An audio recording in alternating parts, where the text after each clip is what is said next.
भाई मुजल्ला के लिए जोरदार तालियां हो जाए।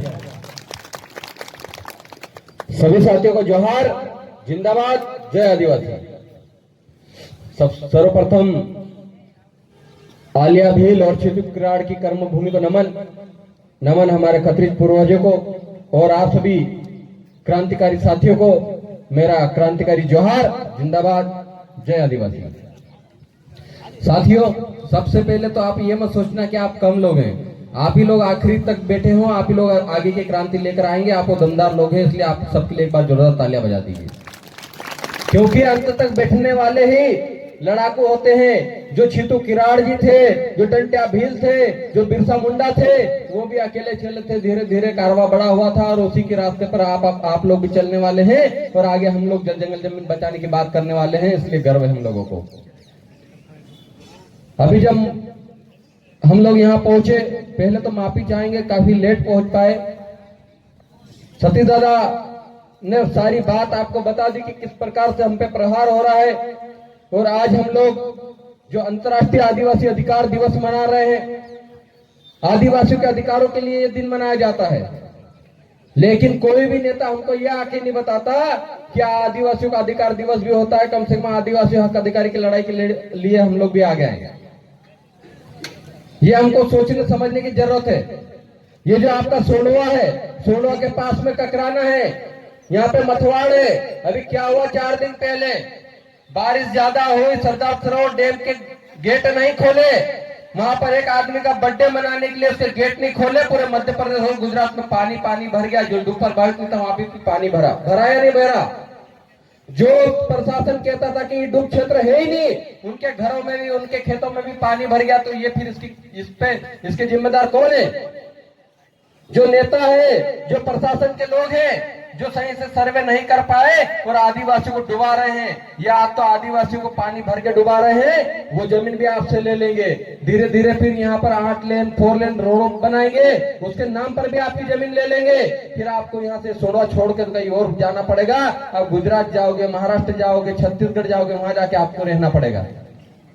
तो जब परिवार विस्थापित होता है, क्योंकि आप लोगों ने बखूबी आपके पास के गांव में देखा है, ककराना के लोगों को देखा होगा, मथवाड़ के आसपास नर्मदा किनारे लोग जो विस्थापित हो गए, जो गुजरात रह रहे, वो गुजरात रह रहे, उनकी कंडीशन कैसी है। जब वो यहाँ से अपना घर छोड़कर गए थे तो 4-4 महीने तक गुजरात जाके रोते थे कि हम हमारे परिवार को छोड़ के आ गए। जिस भाई का घर के पास में था, आज वो किसी एक बसावट में उसका घर, दूसरे पुनर्वास बसावट में दूसरे का घर, दोनों भाई 2 अलग अलग गांव के हो गए। हुए या नहीं हुए? यही हुआ। तो हम लोगों को जो लड़ाई लड़नी है, इसी जमीन की लड़नी है। क्योंकि डैम बना तो डैम से हमको फायदा कुछ नहीं हुआ, नुकसान ही हुआ। हमारी जमीन गई और आने वाले समय में भी आपकी जमीन जाने वाली। उस जमीन को बचाने के लिए आपको तैयार रहना है। सभी साथियों ने बहुत बातें कर ली है, तो मैं ज्यादा बात नहीं कहूंगा, लेकिन एक ही चीज कहूंगा कि आप लोग ऐसे नेता को चुनो जो आपके जल जंगल जमीन की बात करें। अभी थोड़े दिन पहले आपके पास में जोबट के गांव, अभी उबलड़ के सरपंच साहब बता रहे थे, उनके गांव में खनिज के नाम पर खनिज विभाग के लोग वहां पर जाकर सर्वे कर रहे थे, वहां पे पत्थर उठा रहे थे, दगड़े उठा रहे थे। तो इन्होंने पूछा तो कलेक्टर, जब हम लोग वहां पर आंदोलन करने गए तो कलेक्टर साहब कहते हैं कि ऐसा कोई आदेश नहीं निकला है और वहां पर कोई सर्वे नहीं हो रहा, फिर भी जबरदस्ती सर्वे हो रहा था। फिर उन्हीं लोगों ने अभी 4 दिन पहले स्वीकार कर लिया कि हाँ, खनिज विभाग का लेटर निकला था और वहां पे खनिज के नाम पे सर्वे हो रहा था, आपकी जमीन छीनने वाले थे, लेकिन अब उस लेटर को आपके आंदोलन के कारण निरस्त किया जाता तो ये जीत है। तो आपको ऐसे नेता चुनना है जो आपकी जमीन की बात करे। उबलड़ के सरपंच साहब भाई लक्ष्मण डावर ने क्या कहा, जमीन रहेगी तो हम लोग जी पाएंगे ना। जमीन नहीं रही, खेती नहीं रही, तो खेती में पकाएंगे क्या? जब खेती नहीं, पानी में तो कुछ चीज पकती नहीं है। और मछली खा के कितने दिन तक जिंदा रहेंगे?